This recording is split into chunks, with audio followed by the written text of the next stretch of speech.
Et si vous aviez appris à ignorer ce que vous ressentez? Combien de fois avez-vous eu une intuition sans savoir d'où elle venait? Cette impression étrange qu'une personne, un lieu ou une situation n'était pas exactement ce qu'elle semblait être. Et combien de fois avez-vous immédiatement rejeté cette sensation en vous disant que ce n'était que votre imagination? Peut-être avez-vous même appris à ne plus écouter cette petite voix intérieure parce qu'on vous a répété qu'il fallait être rationnel, raisonnable et certain avant de croire quoi que ce soit. Mais alors, pourquoi certaines perceptions apparaissent-elles avant même que votre esprit puisse les expliquer? Bienvenue sur Puissants Livres Oubliés. Aujourd'hui, nous entrons dans l'univers de Comment développer vos dons de Marilène Coulombe, un ouvrage consacré à l'exploration de ces facultés intérieures que certaines personnes ressentent sans toujours savoir comment les comprendre. Mais cette exploration ne consiste pas simplement à rechercher des phénomènes extraordinaires. Elle nous invite surtout à observer notre propre monde intérieur avec davantage d'attention. Car entre l'intuition, l'émotion, l'imagination, l'inconscient et la perception véritable, la frontière peut parfois être difficile à distinguer.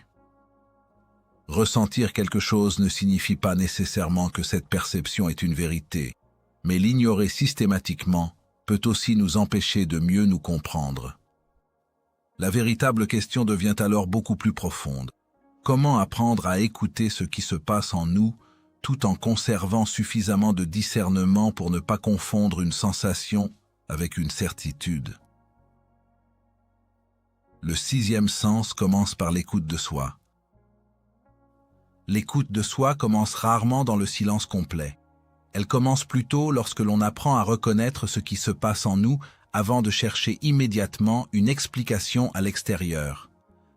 Dans une existence remplie de sollicitations, de pensées, d'obligations et de préoccupations, notre attention est constamment attirée vers ce qui demande une réponse immédiate. Nous réfléchissons à ce que nous devons faire, à ce que les autres attendent de nous, à ce qui pourrait arriver demain. Peu à peu, cette agitation devient si familière que nous finissons par ne plus remarquer le bruit intérieur dans lequel nous vivons. Pourtant, certaines perceptions deviennent plus claires lorsque l'esprit cesse momentanément de tout commenter. Une sensation peut apparaître avant qu'une pensée consciente ne lui donne un nom. Une impression peut surgir sans raisonnement apparent. Une émotion peut signaler quelque chose que notre intelligence n'a pas encore réussi à formuler. Il ne s'agit pas nécessairement de considérer chacune de ces perceptions comme une vérité cachée.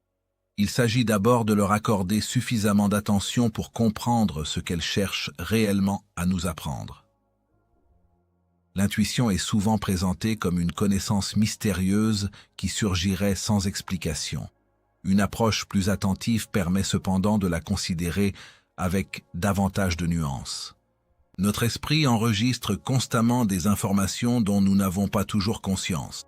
Attitude, changement de ton, tension, incohérence, sensations corporelles, émotions et associations de pensées.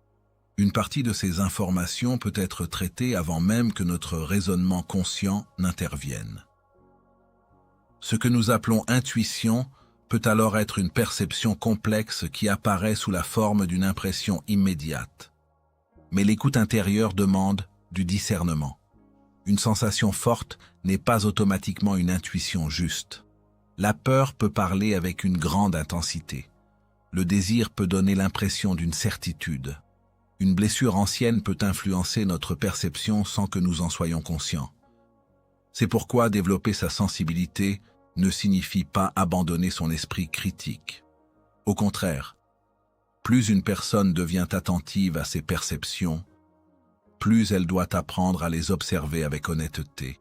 Cette attitude change profondément la relation que nous entretenons avec nous-mêmes. Au lieu de combattre immédiatement une émotion ou de chercher à la faire disparaître, nous pouvons commencer par nous demander ce qu'elle révèle. Au lieu de considérer une inquiétude comme une faiblesse, nous pouvons examiner ce qui l'a provoqué. Au lieu de suivre automatiquement une intuition, nous pouvons lui laisser le temps d'être confrontés à la réalité. L'attention intérieure demande également de ralentir. Non pas nécessairement de changer toute son existence, mais de créer suffisamment d'espace pour remarquer ce qui se passe en soi. Lorsque chaque sensation est immédiatement recouverte par une nouvelle activité, une nouvelle information ou une nouvelle distraction, certaines nuances intérieures deviennent difficiles à percevoir. Le silence n'apporte pas toujours une réponse, mais il permet au moins de distinguer les différentes voix qui se mélangent dans notre conscience. Cette écoute possède aussi une dimension profondément humaine. Se connaître ne consiste pas uniquement à identifier ses qualités ou à définir sa personnalité. Cela signifie être capable de reconnaître ses contradictions, ses fragilités, ses besoins et ses résistances sans chercher immédiatement à se juger. Une conscience plus attentive ne devient pas nécessairement une conscience qui sait tout. Elle devient une conscience qui observe davantage avant de conclure. Le corps joue également un rôle important dans cette perception. Une tension persistante, une accélération du rythme intérieur, une sensation de malaise ou au contraire un sentiment d'apaisement peuvent accompagner certaines situations. Ces signaux ne doivent pas être interprétés de manière automatique, mais ils peuvent constituer des informations utiles. Le corps réagit parfois avant que la pensée consciente ne parvienne à expliquer pourquoi. Apprendre à l'écouter permet donc d'élargir notre compréhension de nous-mêmes. La véritable écoute de soi ne consiste cependant pas à vivre enfermé dans son monde intérieur. Elle doit permettre de rencontrer le monde extérieur avec davantage de lucidité. Une personne qui comprend mieux ses propres réactions devient progressivement capable de distinguer ce qui appartient à son histoire personnelle de ce qui appartient réellement à la situation présente. Cette distinction est essentielle pour éviter de projeter ses peurs, ses attentes ou ses désirs sur les autres. Développer ce que l'on appelle un sixième sens peut ainsi être compris comme un apprentissage de la présence. Il ne s'agit pas de rechercher constamment des signes extraordinaires, mais de devenir plus attentif aux informations que notre conscience reçoit déjà. La profondeur de cette démarche se trouve moins dans la recherche du spectaculaire que dans la qualité du regard porté sur soi. Plus nous apprenons à écouter sans juger immédiatement, plus certaines perceptions deviennent précises. Nous découvrons que notre monde intérieur n'est pas seulement composé de pensées rationnelles. Il contient des émotions, des souvenirs, des sensations, des associations et des impressions qui participent tous à notre manière de comprendre la réalité. Cette écoute demande du temps, de l'humilité et une certaine prudence. Elle ne promet pas de supprimer l'incertitude, elle permet plutôt de mieux l'habiter. Et peut-être que la première étape vers une perception plus profonde n'est pas d'apprendre à voir ce que les autres ne voient pas, mais d'apprendre enfin à écouter ce que nous avons cessé de remarquer en nous-mêmes. L'intuition n'est pas la peur. Apprendre à faire la différence. L'intuition et la peur peuvent parfois produire une sensation similaire, mais leur origine et leur fonctionnement ne sont pas nécessairement les mêmes. Une impression intérieure peut apparaître rapidement, avant même que la pensée consciente ait analysé une situation. Pourtant, cette rapidité ne suffit pas à lui donner une valeur de vérité. L'être humain ressent constamment des choses, et toutes ces perceptions ne sont pas des intuitions. Certaines viennent de l'expérience, d'autres de l'inquiétude, du désir, d'une blessure ancienne ou simplement d'une imagination très active.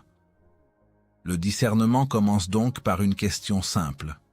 Qu'est-ce qui se passe réellement en moi lorsque je ressens cette impression? Cette question demande une certaine honnêteté, car nous avons naturellement tendance à croire ce qui correspond déjà à ce que nous voulons ou redoutons. Une personne qui désire fortement quelque chose peut facilement interpréter une sensation comme un signe favorable. À l'inverse, lorsqu'une situation réveille une peur profonde, cette peur peut prendre l'apparence d'une certitude et donner l'impression qu'un danger est forcément présent. La peur possède souvent une dimension urgente. Elle pousse à réagir immédiatement, à anticiper, à se protéger, à chercher une réponse avant même d'avoir suffisamment observé. Elle peut multiplier les scénarios possibles et donner à chacun une apparence de réalité. L'intuition, lorsqu'elle est véritablement vécue comme une perception intérieure, peut au contraire se manifester de manière plus sobre. Elle n'a pas toujours besoin de convaincre. Elle peut simplement attirer l'attention sur quelque chose sans produire immédiatement toute une construction mentale autour de cette sensation. Cette distinction n'est cependant pas absolue. Une perception calme peut être trompeuse, tout comme une inquiétude peut parfois signaler quelque chose qui mérite réellement d'être observé. C'est précisément pour cette raison que le discernement ne consiste pas à classer automatiquement certaines sensations comme bonnes et d'autres comme mauvaises. Il consiste à prendre le temps de les examiner, de rechercher ce qui les accompagne et de vérifier progressivement leur cohérence avec les faits. Nos émotions jouent un rôle considérable dans cette interprétation. Lorsque nous sommes fatigués, blessés, anxieux ou profondément attachés à un résultat, notre manière de percevoir la réalité peut changer. Une même situation peut sembler différente selon notre état intérieur. La perception n'est donc jamais complètement séparée de celui qui perçoit. Comprendre cela permet de développer une forme de prudence qui protège à la fois notre sensibilité et notre liberté de jugement. Le désir mérite une attention particulière. Nous pouvons tellement souhaiter qu'une chose soit vraie que notre esprit commence à sélectionner les éléments qui vont dans son sens. Cette tendance peut donner à une simple coïncidence une importance démesurée ou transformer une impression en confirmation. L'écoute intérieure devient alors une manière de chercher ce que nous espérons déjà trouver. Une véritable démarche de connaissance de soi demande au contraire d'accepter la possibilité de se tromper. La même vigilance est nécessaire face à l'imagination. L'imagination est une faculté précieuse, capable de créer des associations, des images et des possibilités nouvelles. Mais elle peut aussi remplir les espaces d'incertitude, avec des explications qui ne reposent sur aucun élément suffisamment solide. Lorsque l'esprit ne supporte pas de ne pas savoir, il fabrique parfois une réponse. Cette réponse peut être rassurante, inquiétante ou fascinante, mais elle reste une interprétation. Le discernement consiste alors à maintenir une distance entre ce que l'on ressent et ce que l'on affirme. Cette distance n'est pas un rejet de l'intuition. Elle lui donne au contraire un espace plus sain. Une sensation peut être accueillie sans être immédiatement transformée en vérité. Une impression peut être respectée sans devenir une croyance. Cette attitude permet de rester ouvert tout en conservant une relation honnête avec la réalité. Apprendre à faire cette différence demande également de connaître son propre fonctionnement. Certaines personnes ont tendance à anticiper constamment les problèmes. D'autres recherchent naturellement des signes qui confirment leurs espoirs. D'autres encore ont appris à ne faire confiance à aucune sensation et à tout soumettre à une analyse rationnelle.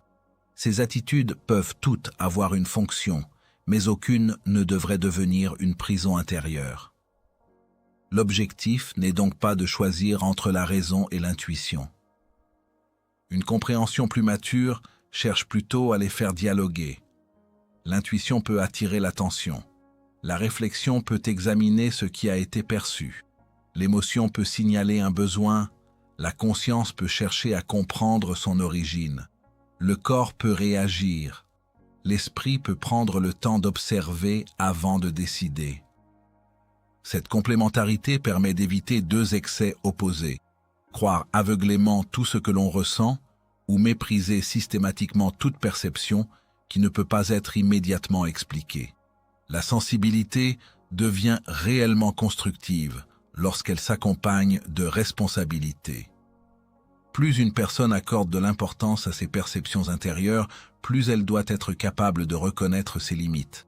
Dire « je ressens quelque chose » n'est pas la même chose que dire « je sais que c'est vrai ». Cette nuance peut sembler simple, mais elle protège profondément la liberté intérieure. Finalement, Apprendre à distinguer l'intuition de la peur revient aussi à apprendre à mieux se connaître. Il ne s'agit pas de rechercher une certitude permanente, mais de développer une relation plus lucide avec ce qui se passe en soi. Certaines sensations méritent d'être écoutées, certaines doivent être questionnées, d'autres peuvent simplement être laissées passer. La véritable maturité intérieure apparaît lorsque nous pouvons accueillir nos perceptions sans leur donner automatiquement le pouvoir de décider à notre place. Le monde invisible et les limites de la perception humaine. L'être humain ne perçoit jamais la totalité de ce qui l'entoure. Ses sens lui donnent accès à une partie du réel, tandis qu'une immense quantité d'informations demeure hors de son champ immédiat. Cette limite naturelle nourrit depuis toujours une question fondamentale. Que se trouve-t-il au-delà de ce que nous pouvons voir, entendre, toucher ou mesurer directement? Cette interrogation ne concerne pas uniquement la spiritualité. Elle touche également la psychologie, la philosophie et notre compréhension générale de la conscience. Nos 5 sens constituent des instruments remarquables, mais ils ne sont pas des fenêtres absolues ouvertes sur toute la réalité. Ils sélectionnent certaines informations et en laissent d'autres de côté. Notre perception dépend également de notre attention, de notre mémoire, de notre état émotionnel et de notre manière d'interpréter ce que nous recevons. 2 personnes peuvent donc être confrontées à une même situation et en conserver des perceptions très différentes, sans que l'une soit nécessairement malhonnête ou incapable de voir. Cette réalité permet de comprendre pourquoi certaines expériences intérieures peuvent sembler difficiles à expliquer. Une sensation particulière, une impression profonde, une intuition ou un sentiment de présence peuvent être vécus avec une grande intensité sans que leur origine soit immédiatement identifiable. L'expérience est réelle en tant qu'expérience vécue, mais son interprétation demande davantage de prudence. Ressentir quelque chose ne permet pas, à lui seul, d'en déterminer la cause avec certitude. Cette distinction est essentielle lorsqu'on aborde la notion de monde invisible. Il est possible de reconnaître la profondeur d'une expérience spirituelle sans transformer automatiquement son interprétation en fait scientifique. La conscience humaine possède encore de nombreuses dimensions que nous cherchons à comprendre, mais l'inconnu ne doit pas être rempli systématiquement par des certitudes. Accepter de ne pas savoir peut parfois constituer une forme supérieure d'honnêteté intellectuelle. La difficulté vient du besoin humain de donner un sens à ce qui nous dépasse. Lorsque nous rencontrons une expérience que notre compréhension habituelle ne suffit pas à expliquer, nous cherchons naturellement une interprétation. Cette recherche peut être féconde lorsqu'elle reste ouverte. Elle devient problématique lorsqu'une hypothèse est immédiatement considérée comme une vérité définitive. La curiosité permet d'explorer. La certitude prématurée ferme la porte à l'exploration. La perception intérieure mérite également d'être considérée avec attention. Notre esprit traite continuellement des informations qui ne deviennent pas toutes conscientes. Certaines impressions peuvent donc apparaître avant que nous ayons identifié leur origine. Cela peut donner le sentiment qu'une connaissance nous arrive directement, sans raisonnement apparent.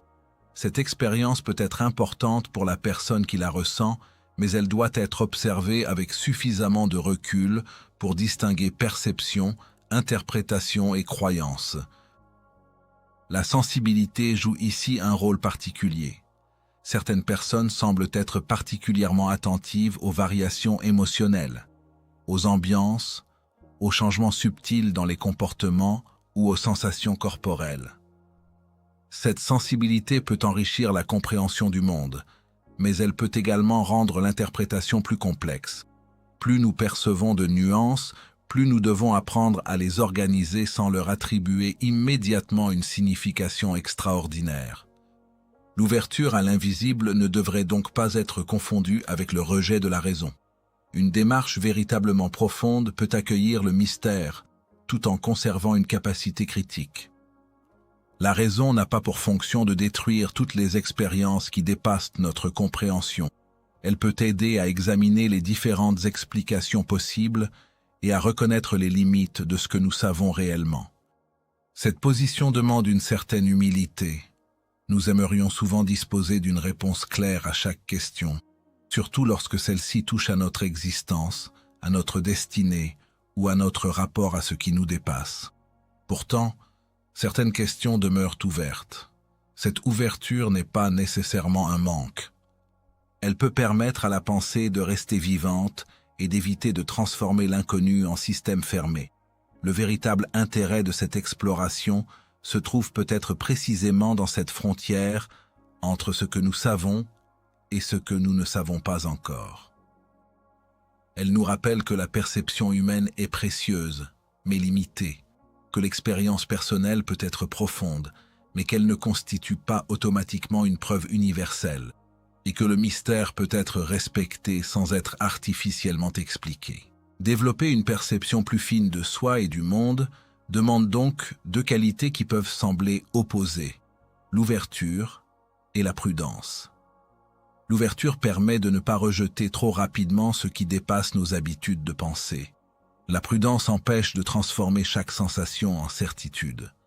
Entre ces deux attitudes se trouve une forme d'équilibre particulièrement féconde. Le monde invisible peut alors être abordé non comme un territoire dont nous posséderions déjà la carte, mais comme une frontière de la connaissance humaine. Ce qui compte n'est pas de prétendre tout comprendre, mais de devenir suffisamment conscient pour observer ce que nous ressentons, reconnaître ce que nous ignorons et continuer à questionner sans perdre notre discernement. Peut-être que la profondeur d'une perception ne se mesure pas à la certitude qu'elle produit, mais à la qualité de la réflexion qu'elle fait naître en nous. Le développement des dons commence par la conscience. Chercher à développer des perceptions particulières peut être attirant, surtout lorsque l'on imagine qu'elles pourraient nous donner accès à une compréhension plus profonde de nous-mêmes ou du monde. Pourtant, avant de vouloir percevoir davantage, une question plus fondamentale mérite d'être posée. Sommes-nous réellement capables de comprendre avec justesse ce que nous percevons déjà? Cette question déplace le regard. Elle ne conduit plus vers la recherche immédiate de phénomènes extraordinaires, mais vers une connaissance plus honnête de soi. La conscience constitue le point de départ de toute perception.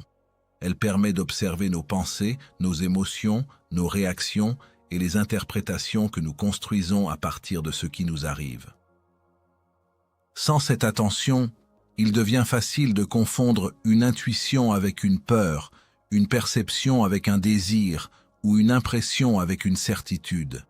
Plus une personne cherche à développer sa sensibilité, plus elle doit donc apprendre à connaître les mécanismes qui influencent son propre regard. L'être humain n'observe jamais le monde depuis une position totalement neutre. Son passé, ses attentes, ses blessures, ses convictions et ses habitudes de pensée participent à la manière dont il interprète ce qu'il ressent. Une émotion peut modifier notre perception d'une situation. Une inquiétude peut attirer notre attention vers certains détails et en négliger d'autres. Un désir puissant peut également donner une importance particulière à ce qui semble le confirmer. La connaissance de soi devient alors une condition essentielle du discernement. Observer ses pensées ne signifie pas chercher à les supprimer. Une pensée n'est pas nécessairement une vérité simplement parce qu'elle apparaît dans notre esprit. Elle peut être une hypothèse, une réaction, un souvenir, une association ou une inquiétude. Apprendre à regarder ses pensées avec davantage de distance permet de ne plus leur donner automatiquement le pouvoir de définir la réalité. Cette distance intérieure crée un espace dans lequel il devient possible de réfléchir avant d'interpréter. La maîtrise émotionnelle participe au même travail. Il ne s'agit pas de devenir froid ou insensible, mais de comprendre ce qui se passe lorsque l'émotion devient suffisamment forte pour influencer notre jugement. La peur peut accélérer nos conclusions. La colère peut simplifier excessivement une situation. Le désir peut rendre certaines possibilités plus séduisantes qu'elles ne le sont réellement. Une conscience plus stable ne supprime pas ses émotions. Elle apprend à les reconnaître sans leur abandonner immédiatement la direction de ses décisions. La présence joue également un rôle central. Être présent signifie porter une attention réelle à ce qui se passe maintenant, plutôt que vivre constamment dans l'anticipation ou dans la répétition du passé. Cette qualité d'attention permet de remarquer des nuances qui passent habituellement inaperçues. Elle favorise une relation plus précise avec les sensations corporelles, les émotions et les mouvements de la pensée. Cette présence ne doit cependant pas être confondue avec une recherche permanente de signes. Lorsque l'esprit commence à vouloir interpréter chaque sensation, chaque coïncidence ou chaque impression, il risque de créer lui-même les significations qu'il croit découvrir. La conscience véritable demande parfois de laisser une expérience sans conclusion immédiate. Tout n'a pas besoin d'être expliqué au moment où cela est ressenti. La connaissance de soi implique également de reconnaître ses propres mécanismes psychologiques. Nous pouvons avoir des tendances que nous ne remarquons pas, rechercher l'approbation, craindre l'incertitude, vouloir contrôler les situations ou donner une signification particulière à ce qui confirme nos convictions. Ces mécanismes ne sont pas des défauts honteux. Ils appartiennent à la complexité humaine. Mais les ignorer peut conduire à interpréter nos perceptions d'une manière qui correspond davantage à nos besoins qu'à la réalité. Développer sa conscience revient donc à devenir progressivement plus honnête envers soi-même. Cette honnêteté demande parfois de reconnaître que nous ne savons pas. Elle demande également de pouvoir dire « je ressens quelque chose, mais je ne sais pas encore ce que cela signifie ». Cette phrase possède une grande valeur, car elle protège l'expérience sans transformer l'incertitude en certitude. La sensibilité peut alors devenir une qualité plus équilibrée. Elle n'est plus une recherche de pouvoir ou de capacités extraordinaires, mais une manière plus attentive d'habiter sa propre existence. Une personne consciente de ses émotions, de ses pensées et de ses projections est mieux préparée à examiner ses perceptions avec sérieux. Elle peut accueillir une intuition sans immédiatement lui obéir, écouter une sensation sans la transformer en vérité absolue et rester ouverte sans perdre son jugement. Cette démarche possède aussi une dimension profondément humaine. Se connaître demande de la patience parce que nous ne sommes pas toujours transparents à nous-mêmes. Certaines réactions ont des racines anciennes. Certaines convictions ont été construites progressivement. Certains comportements deviennent tellement familiers qu'ils semblent faire partie de notre identité. Les observer avec attention permet de découvrir que nous pouvons évoluer sans avoir besoin de nous condamner pour ce que nous avons été. La conscience devient ainsi moins une accumulation de connaissances qu'une qualité de regard. Elle permet de voir nos pensées sans nous confondre avec elles, nos émotions sans leur appartenir entièrement, nos perceptions sans les absolutiser et nos croyances sans les transformer en limites définitives. Avant de chercher à développer ce qui semble extraordinaire, il peut donc être plus important de développer ce qui est profondément humain. La capacité d'observer, de ressentir, de réfléchir, de douter et de rester présent. Une perception plus fine n'a de valeur que si elle s'accompagne d'une conscience capable de l'accueillir avec discernement. Le véritable développement intérieur ne consiste finalement pas à chercher toujours plus loin. Il commence souvent par une attention plus honnête à ce qui se passe déjà en nous. Lorsque cette attention devient stable, la sensibilité cesse d'être une simple accumulation d'impressions. Elle devient une forme de connaissance de soi, plus lucide, plus responsable et plus profondément humaine. L'énergie intérieure, ce que nous transmettons sans parler. L'être humain communique bien avant de prononcer un mot. Sa posture, son regard, son rythme de respiration, ses gestes, son expression du visage et même la manière dont il occupe un espace transmettent continuellement des informations. Une grande partie de cette communication ne passe donc pas par le langage verbal. Nous percevons souvent l'état d'une personne avant même de savoir précisément ce qui nous a permis de le remarquer. Cette perception peut donner l'impression de ressentir une énergie particulière chez quelqu'un. Le terme peut avoir plusieurs significations. Dans une approche psychologique, il peut désigner l'ensemble des signaux subtils que nous recevons à travers le comportement, l'expression émotionnelle et le langage corporel. Dans une approche plus spirituelle, certaines personnes utilisent ce mot pour parler d'une qualité invisible qui semble accompagner la présence d'un individu. Ces deux perspectives peuvent être abordées sans nécessairement les confondre. Notre état intérieur influence profondément notre manière d'entrer en relation avec le monde. Lorsque nous sommes tendus, préoccupés ou profondément fatigués, notre attention se modifie. Nous devenons parfois plus sensibles à certaines paroles, à certains gestes ou à certaines attitudes. Lorsque nous sommes calmes et disponibles, notre perception peut également devenir plus fine. La manière dont nous ressentons une situation dépend donc non seulement de ce qui se trouve devant nous, mais aussi de l'état dans lequel nous nous trouvons au moment où nous la rencontrons. La présence constitue une dimension essentielle de cette relation. Être présent ne signifie pas simplement être physiquement quelque part. Cela signifie que notre attention est réellement engagée dans ce que nous vivons. Une personne présente écoute autrement, observe davantage et réagit avec moins d'automatisme. Cette qualité peut être ressentie par les autres parce qu'elle modifie la manière dont le regard, la voix et les gestes s'expriment. L'empathie intervient également dans cette perception. Elle permet de se représenter l'état intérieur d'une autre personne et d'être sensible à ses émotions. Mais l'empathie ne signifie pas nécessairement ressentir exactement ce que l'autre ressent. Elle implique plutôt une capacité à percevoir, comprendre et considérer l'expérience d'autrui sans la confondre avec la sienne. Cette distinction est importante pour les personnes très sensibles. Une grande réceptivité peut donner l'impression que les émotions présentes autour de soi deviennent immédiatement personnelles. Or, percevoir une tension chez quelqu'un ne signifie pas forcément que cette tension nous appartient.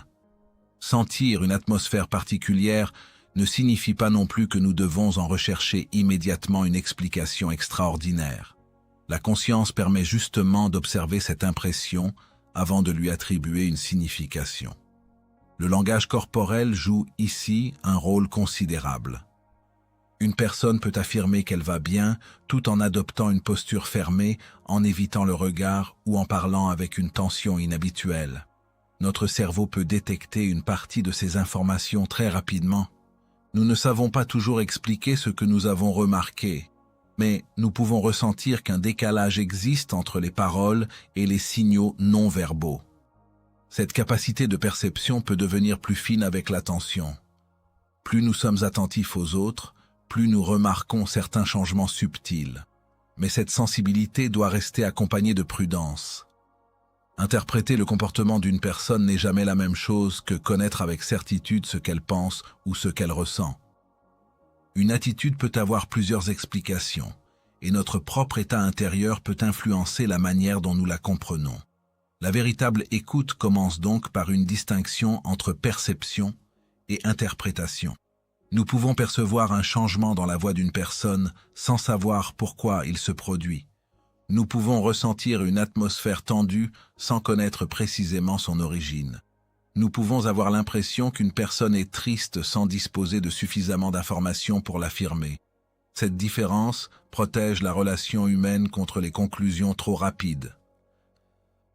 Notre propre état émotionnel agit également comme un filtre.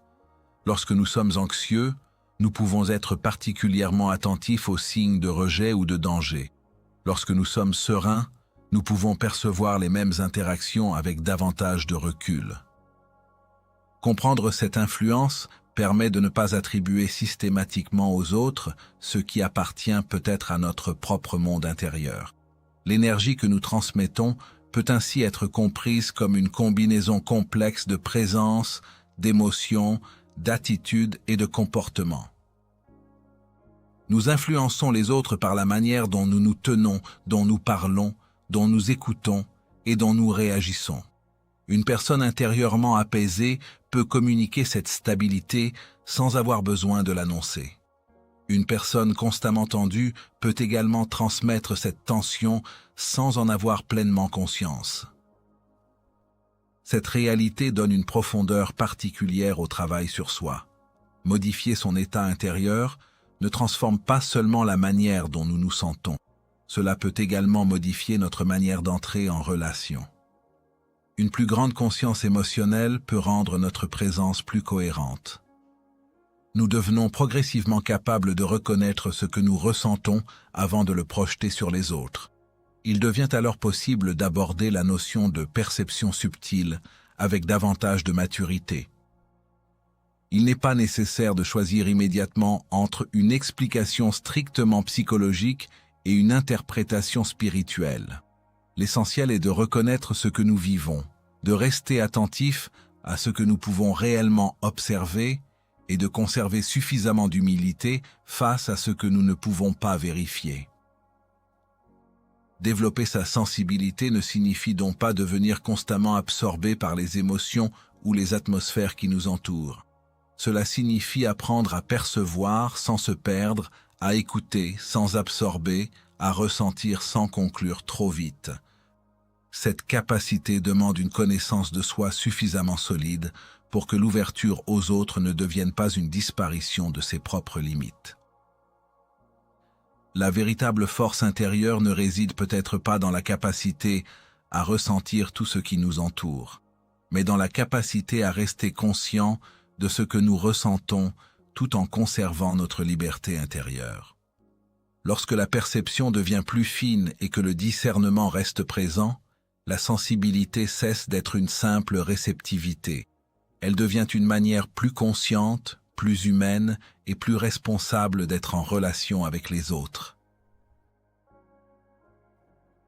L'empathie profonde est le danger de porter ce qui ne nous appartient pas. L'empathie permet de percevoir avec finesse ce que vivent les autres. Elle ouvre une porte vers la compréhension, réduit la distance entre les êtres et rend les relations plus humaines. Mais une sensibilité profonde peut aussi devenir difficile à porter lorsque la frontière entre ce que nous ressentons et ce que ressentent les autres devient trop floue. Comprendre quelqu'un ne signifie pas nécessairement prendre sur soi son état émotionnel.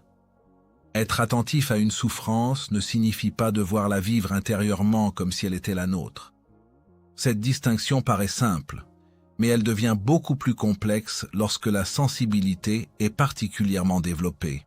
Certaines personnes remarquent rapidement les changements d'humeur, les tensions, les silences ou les modifications dans l'attitude d'autrui. Leur attention se dirige naturellement vers ce qui se passe autour d'elles.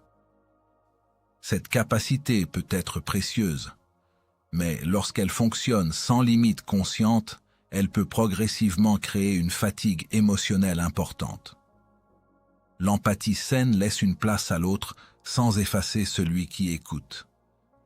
Elle permet de comprendre sans absorber, de soutenir sans se sacrifier et d'être présent sans perdre son propre équilibre.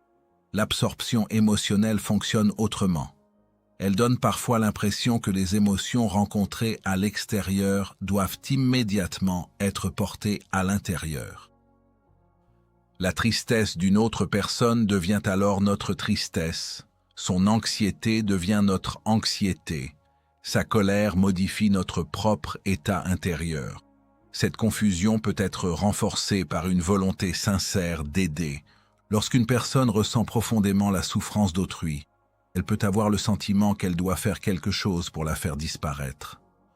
Pourtant, aucune relation humaine ne permet de supprimer toutes les difficultés de l'autre. Chacun possède son propre chemin intérieur, ses propres responsabilités et ses propres ressources. Soutenir quelqu'un ne signifie pas prendre sa place. La première frontière à reconnaître est donc celle qui sépare la compassion de la responsabilité excessive. La compassion permet de rester proche de la souffrance sans nécessairement vouloir la contrôler. Elle reconnaît ce que l'autre traverse et laisse à cette personne la dignité de vivre son propre processus. Une sensibilité mature ne cherche pas constamment à réparer ce qui fait mal. Elle sait parfois simplement être présente. Cette capacité à rester présent sans absorber demande une connaissance précise de son propre état. Lorsque nous sommes capables d'identifier nos émotions, il devient plus facile de remarquer lorsqu'un changement intérieur apparaît après une interaction. Une tension soudaine, une tristesse inhabituelle ou une agitation persistante peuvent mériter d'être observées. Il ne faut pas automatiquement conclure qu'elles viennent d'une autre personne, mais il est utile de reconnaître leur apparition et de rechercher leur origine avec honnêteté. Les limites personnelles jouent ici un rôle essentiel. Une limite n'est pas un mur destiné à empêcher toute relation. Elle constitue plutôt une frontière psychologique qui permet à chacun de rester lui-même dans la relation. Dire non, prendre de la distance, interrompre une conversation ou préserver un moment de calme ne sont pas nécessairement des actes d'indifférence. Ils peuvent représenter une forme de respect envers soi-même et, indirectement, envers les autres. Une personne qui ne respecte jamais ses propres limites risque de confondre générosité et épuisement. Elle peut donner beaucoup, écouter énormément et rester disponible en permanence, tout en négligeant progressivement ses propres besoins. À long terme, cette attitude peut produire du ressentiment, de la fatigue ou une impression de vide intérieur. La sensibilité qui devait favoriser la relation devient alors une source de déséquilibre. Ressentir profondément n'oblige pas à réagir immédiatement. Cette idée est importante pour développer une relation plus libre avec ses perceptions. Une émotion peut être reconnue sans être suivie automatiquement. Une atmosphère peut être ressentie sans être analysée pendant des heures. Une souffrance peut être entendue sans devenir une mission personnelle. Cette capacité à laisser une expérience exister sans lui donner immédiatement une direction permet de retrouver une certaine stabilité. Le corps peut également servir de repère. Une personne très réceptive peut parfois remarquer qu'elle se sent différente selon les environnements ou les interactions. Ces changements peuvent être liés à de nombreux facteurs: fatigue, stress, attention, émotion, contexte social ou réaction corporelle. Les observer sans interprétation précipitée permet de mieux comprendre son propre fonctionnement. La sensibilité devient plus équilibrée lorsque l'on apprend à distinguer trois choses: ce que l'on ressent, ce que l'on comprend et ce que l'on imagine. Ressentir appartient à l'expérience immédiate. Comprendre demande une réflexion plus approfondie. Imaginer consiste à produire une interprétation possible.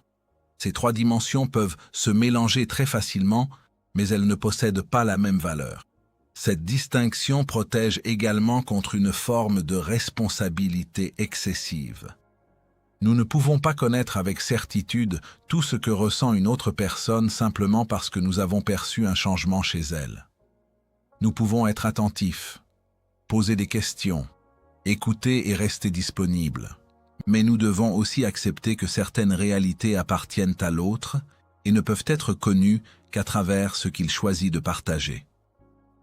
L'empathie profonde devient alors une force lorsqu'elle est accompagnée d'une identité intérieure suffisamment stable. Elle permet de rencontrer la sensibilité des autres sans perdre son propre centre. Elle rend possible une présence attentive mais non envahissante, généreuse mais non sacrificielle, ouverte, mais capable de dire stop lorsque cela devient nécessaire. Il ne s'agit donc pas de devenir moins sensible. Il s'agit de devenir suffisamment conscient pour que la sensibilité ne décide pas de tout à notre place. Une grande ouverture émotionnelle peut être une qualité magnifique lorsqu'elle s'accompagne de discernement. Elle permet de comprendre davantage, d'écouter plus profondément et de créer des relations plus authentiques. La véritable maturité consiste peut-être à pouvoir dire intérieurement « Je peux ressentir ce que tu traverses sans devoir le porter à ta place ». Cette distinction ne diminue pas l'amour, la compassion ou la présence. Elle leur donne au contraire une forme plus libre. Car aider véritablement quelqu'un ne signifie pas disparaître dans sa souffrance. Cela signifie rester suffisamment solide pour être présent sans perdre la personne que nous sommes. Les rêves, les symboles et le langage de l'inconscient. Le sommeil suspend une partie de notre activité consciente, mais il ne met pas pour autant fin à la vie intérieure. Lorsque l'attention volontaire se relâche, les pensées, les émotions, les souvenirs et les associations continuent de se rencontrer dans un espace psychique moins contrôlé. Les rêves apparaissent alors comme des productions particulières de cette activité intérieure. Ils peuvent être étranges, incohérents ou difficiles à comprendre, mais leur caractère déroutant ne signifie pas nécessairement qu'ils soient dépourvus de sens. Le rêve ne parle pas toujours le langage direct de la raison. Il utilise souvent des images, des situations, des transformations et des associations qui ne suivent pas la logique habituelle de la pensée éveillée. Cette particularité explique pourquoi une expérience intérieure peut parfois être ressentie avec une grande intensité sans pouvoir être immédiatement traduite en mots. Le symbole devient alors une forme d'expression qui permet à plusieurs dimensions psychologiques de se rencontrer.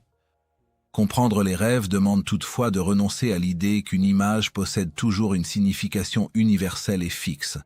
Un symbole prend son sens dans la relation qu'une personne entretient avec lui. Une même image peut provoquer des associations très différentes selon l'histoire personnelle, les émotions et les préoccupations de chacun.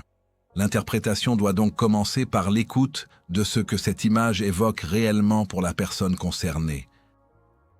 L'inconscient peut être compris comme l'ensemble des processus psychiques qui ne sont pas entièrement présents à la conscience. Cela ne signifie pas qu'il s'agit d'un monde mystérieux séparé de notre existence quotidienne. Il participe constamment à notre manière de ressentir, de mémoriser, de désirer et de réagir. Certaines émotions peuvent être présentes avant même que nous ayons identifié leur origine. Certaines associations apparaissent spontanément. Certaines réactions semblent disproportionnées par rapport à la situation présente. Ces phénomènes montrent que notre vie psychique dépasse largement ce que nous pouvons observer volontairement. Les rêves peuvent ainsi offrir une autre manière d'approcher cette complexité. Ils ne doivent pas nécessairement être considérés comme des messages provenant d'une source surnaturelle. Ils peuvent être étudiés comme des productions psychologiques riches, capables de réunir des éléments émotionnels et symboliques que la conscience ne relie pas toujours directement. Leur intérêt se trouve moins dans la recherche d'une prédiction que dans la possibilité de mieux comprendre notre monde intérieur. Le symbole possède une particularité essentielle. Il peut contenir plusieurs significations simultanément. Une image symbolique ne fonctionne pas comme une définition dans un dictionnaire. Elle peut évoquer une émotion, une relation, un conflit intérieur ou une aspiration sans se réduire à une seule explication. Cette richesse demande de la prudence, car vouloir enfermer trop rapidement un symbole dans une interprétation définitive risque justement d'en perdre la profondeur. Les associations personnelles sont particulièrement importantes.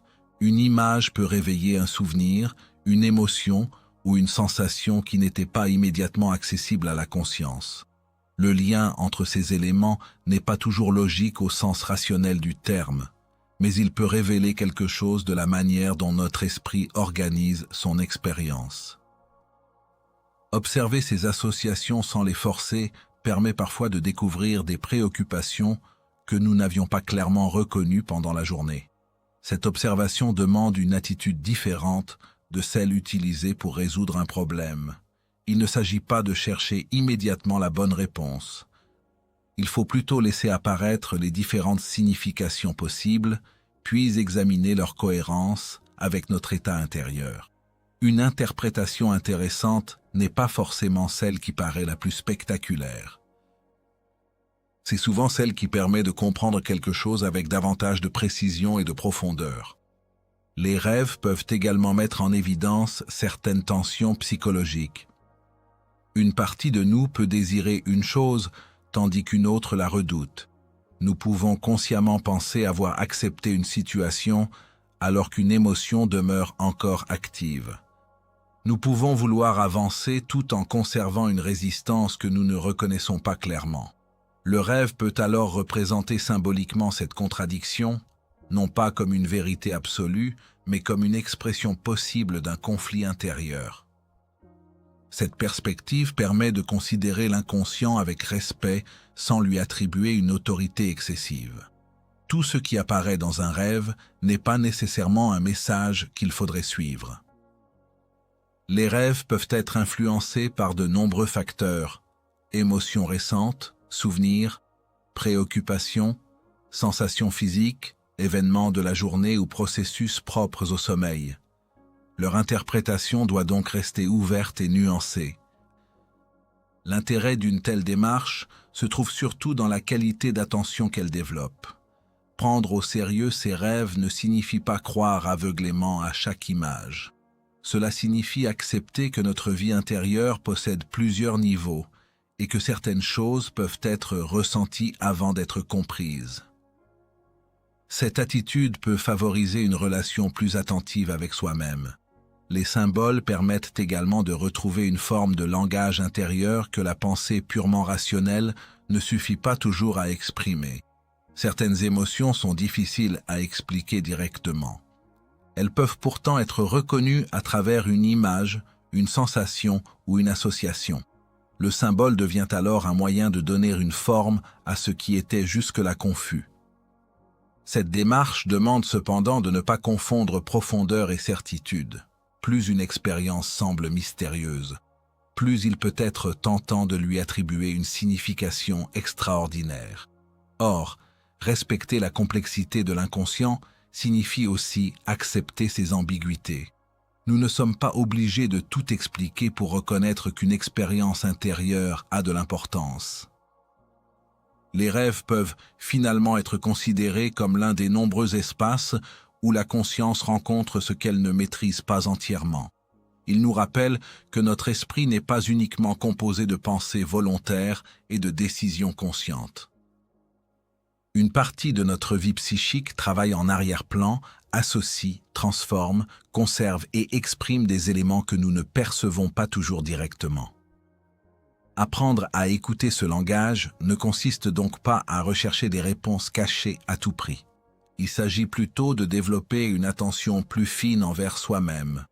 Observer un rêve, reconnaître une émotion, noter une association ou interroger une image intérieure peut devenir une manière de mieux comprendre ce qui nous traverse. Le véritable intérêt du monde symbolique n'est pas de nous éloigner de la réalité, mais de nous permettre de regarder notre propre réalité avec davantage de profondeur. Développer ses perceptions sans perdre son discernement. Développer sa sensibilité intérieure ne signifie pas accepter sans réflexion tout ce que l'on ressent. Une perception peut être intéressante, profonde, parfois même difficile à expliquer, sans devenir pour autant une preuve de ce que nous croyons. Cette distinction constitue l'une des protections les plus importantes lorsqu'une personne commence à accorder davantage d'attention à son monde intérieur. L'ouverture est précieuse, mais elle devient réellement constructive lorsqu'elle reste accompagnée de lucidité. L'être humain possède une tendance naturelle à rechercher du sens. Lorsque quelque chose attire fortement notre attention, nous voulons comprendre pourquoi. Une intuition, une sensation inhabituelle ou une coïncidence peuvent alors susciter une interprétation immédiate. Le problème n'est pas de chercher une signification, le problème apparaît lorsque l'interprétation devient plus certaine que l'expérience elle-même. Nous passons alors de « je ressens quelque chose » à « je sais ce que cela signifie », sans avoir suffisamment examiné les autres possibilités. Le discernement consiste précisément à maintenir cette différence. une expérience appartient à notre vécu intérieur. Une interprétation représente la manière dont nous tentons de comprendre cette expérience. La réalité objective, quant à elle, demande des éléments qui dépassent notre seule perception personnelle. Ces trois dimensions peuvent être liées, mais elles ne doivent pas être confondues. Cette simple distinction permet de rester profondément ouvert sans abandonner son esprit critique. Une intuition peut attirer notre attention sur une situation, mais elle ne devrait pas nécessairement décider à notre place. Elle peut être considérée comme une information parmi d'autres, à examiner avec sérieux. Nos perceptions sont influencées par notre histoire, notre état émotionnel, nos attentes et nos habitudes de pensée. Une personne qui connaît mieux ses propres mécanismes devient progressivement plus capable de reconnaître ce qui pourrait venir d'une peur, d'un désir ou d'une projection.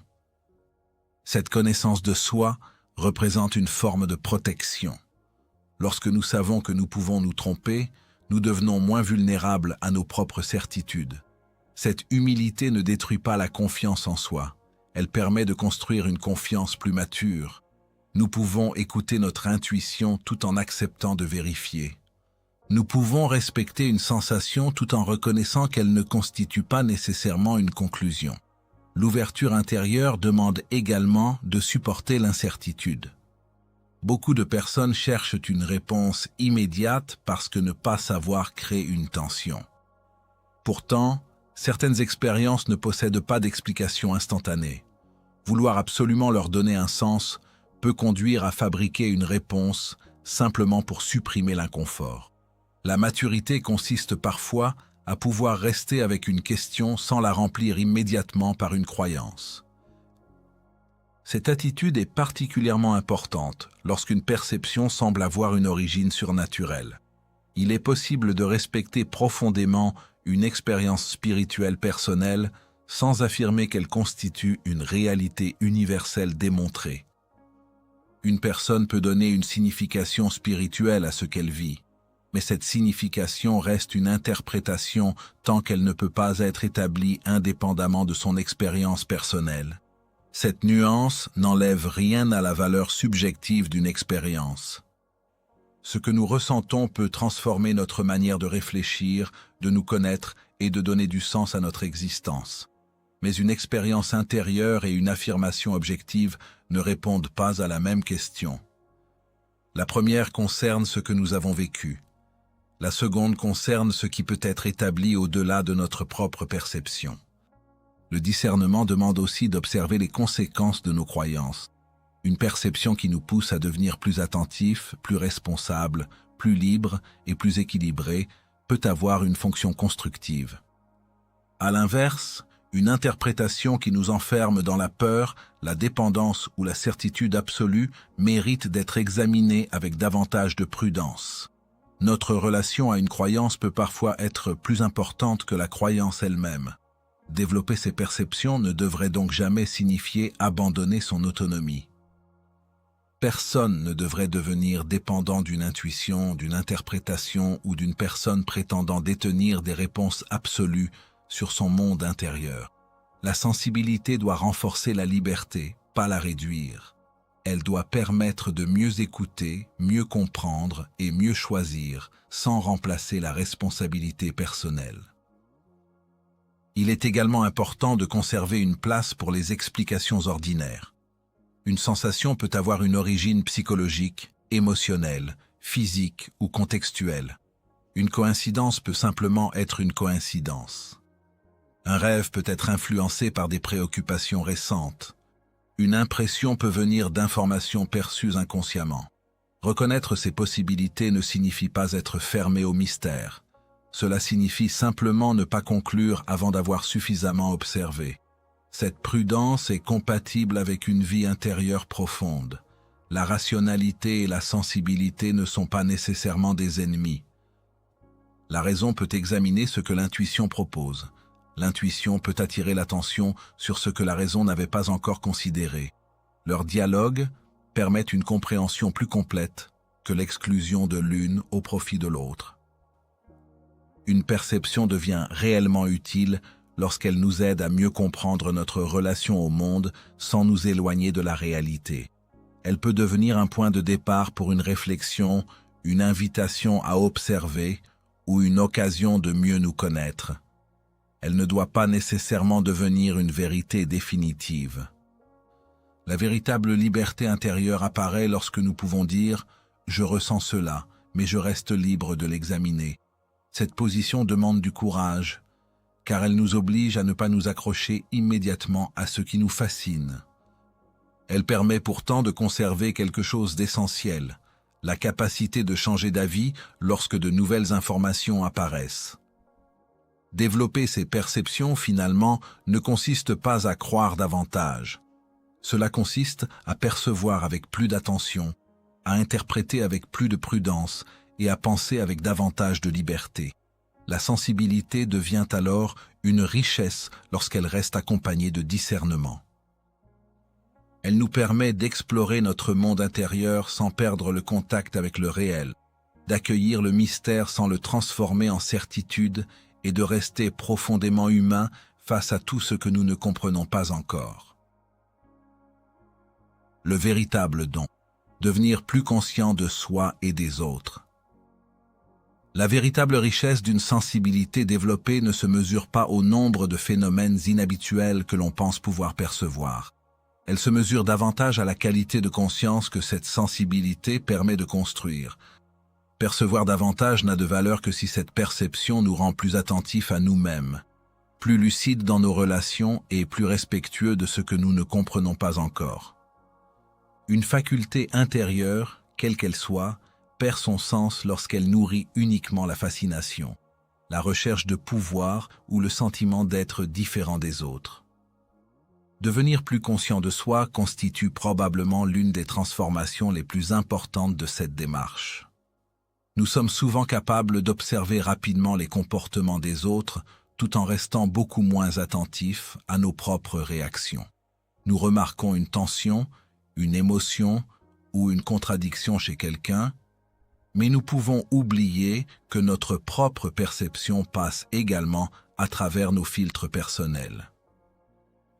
La sensibilité véritable commence donc par une forme d'humilité, reconnaître que celui qui observe fait lui aussi partie de ce qu'il observe. Cette conscience demande d'apprendre à identifier ses émotions, ses pensées, ses désirs et ses peurs. Plus nous connaissons nos propres mécanismes, plus nous pouvons distinguer ce qui vient de notre expérience personnelle de ce que nous percevons réellement dans une situation. Cette distinction protège contre les projections et les interprétations trop rapides. Elle permet également d'utiliser sa sensibilité sans transformer chaque impression en certitude. Comprendre davantage implique aussi d'accepter certaines limites. Une personne peut être très attentive aux autres sans être capable de savoir exactement ce qu'ils pensent ou ressentent. Elle peut remarquer une tension sans connaître son origine. Elle peut percevoir une émotion sans pouvoir en déterminer immédiatement la cause. Cette incertitude n'est pas un échec. Elle rappelle simplement que chaque être humain possède une vie intérieure qui ne peut jamais être entièrement accessible depuis l'extérieur.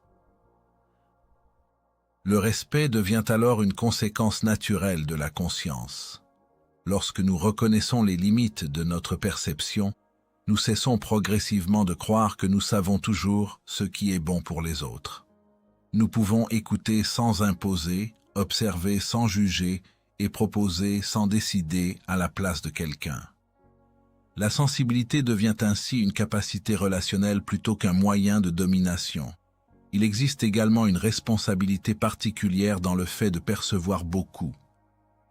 Plus nous sommes attentifs aux émotions, aux comportements et aux nuances d'une relation, plus nous devons faire attention à la manière dont nous utilisons ces informations. Une perception ne donne aucun droit sur l'autre. Comprendre une fragilité ne signifie pas pouvoir l'exploiter. Remarquer une émotion ne signifie pas pouvoir l'utiliser pour obtenir quelque chose. La véritable maturité consiste à considérer ce que nous percevons avec respect. Cette responsabilité concerne aussi la manière dont nous parlons de nos propres expériences. Une personne peut vivre une intuition profonde ou une expérience intérieure difficile à expliquer. Elle peut lui donner une signification personnelle importante, mais cette expérience ne doit pas nécessairement être imposée comme une vérité aux autres. La liberté intérieure implique de pouvoir témoigner de ce que l'on vit, tout en laissant aux autres leur propre capacité de jugement.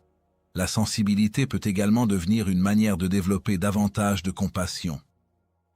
Comprendre que chacun porte des émotions, des peurs, des contradictions et des blessures invisibles permet de réduire certains jugements immédiats.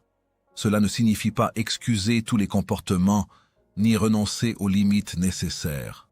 Cela signifie simplement reconnaître la complexité humaine avant de réduire une personne à une seule attitude ou à un seul moment de son existence. Cette qualité de regard transforme progressivement les relations. Écouter réellement demande de ne pas préparer constamment sa réponse pendant que l'autre parle. Être attentif demande de ne pas chercher immédiatement à interpréter chaque silence. Comprendre demande parfois de poser une question plutôt que de croire que l'on connaît déjà la réponse. Ces gestes paraissent simples, mais ils nécessitent une présence réelle. Le développement intérieur devient alors beaucoup moins spectaculaire et beaucoup plus profond. Il ne dépend plus de la recherche permanente d'une expérience exceptionnelle. Il se manifeste dans la manière de vivre les situations ordinaires, dans la façon d'écouter, de décider, de réagir et de reconnaître ses propres erreurs. Une conscience qui grandit transforme progressivement la relation que nous entretenons avec nous-mêmes et avec les autres. Cette transformation demande également de conserver une certaine simplicité. Lorsque nous découvrons de nouvelles dimensions de notre sensibilité, il peut être tentant de chercher immédiatement une identité particulière autour de cette découverte. Pourtant, se définir comme quelqu'un de différent peut rapidement devenir une nouvelle forme de limitation. La sensibilité n'a pas besoin de devenir un statut. Elle peut simplement être une qualité que nous apprenons à utiliser avec maturité. Le véritable don pourrait alors être moins une capacité extraordinaire qu'une capacité profondément humaine. Être suffisamment attentif pour remarquer ce qui se passe en soi et autour de soi, suffisamment lucide pour reconnaître les limites de son interprétation et suffisamment respectueux pour ne pas utiliser cette perception contre les autres. Cette conscience ne rend pas nécessairement la vie plus facile. Elle peut au contraire nous obliger à regarder des aspects de nous-mêmes que nous préférerions parfois éviter. Mais elle offre une possibilité précieuse. Vivre avec davantage de cohérence entre ce que nous ressentons, ce que nous pensons et la manière dont nous agissons. La sensibilité devient alors une responsabilité plutôt qu'une simple curiosité. Elle demande de la prudence, de l'humilité et une capacité constante à remettre en question nos propres conclusions. Elle nous rappelle que percevoir n'est pas savoir, que ressentir n'est pas prouver et qu'interpréter n'est pas comprendre définitivement. Au terme de cette exploration, le développement véritable peut donc être envisagé sous une forme plus simple et plus exigeante. Devenir plus conscient de soi, devenir plus attentif aux autres. Apprendre à écouter sans absorber, percevoir sans juger et rester ouvert sans abandonner son discernement. Si une sensibilité plus profonde nous conduit vers davantage d'humanité, de respect et de lucidité, alors elle cesse d'être une recherche de pouvoir et devient réellement un chemin de transformation intérieure. Au terme de cette exploration, une question demeure. Que cherchons-nous réellement lorsque nous désirons développer nos perceptions, notre intuition ou notre sensibilité? Peut-être ne cherchons-nous pas seulement à découvrir quelque chose d'invisible, mais à mieux comprendre ce qui se passe déjà en nous. Une perception plus fine n'a de véritable valeur que lorsqu'elle s'accompagne de discernement, d'humilité et d'une meilleure connaissance de soi. Ce que nous appelons un don ne devrait pas devenir une raison de nous croire supérieurs, différents ou détenteurs d'une vérité inaccessible aux autres. Il peut au contraire devenir une invitation à observer nos pensées, à comprendre nos émotions, à écouter avec davantage d'attention et à reconnaître les limites de notre propre perception. L'intuition peut nous questionner, La sensibilité peut nous ouvrir, les rêves peuvent nous interroger et certaines expériences peuvent nous conduire vers des réflexions nouvelles. Mais aucune de ces expériences ne nous dispense de penser, de vérifier et de rester libre. Le véritable développement commence peut-être lorsque nous cessons de courir après l'extraordinaire et que nous découvrons la profondeur du quotidien, de la conscience et des relations humaines. Avec puissants livres oubliés, poursuivons cette exploration intérieure avec curiosité, prudence et ouverture.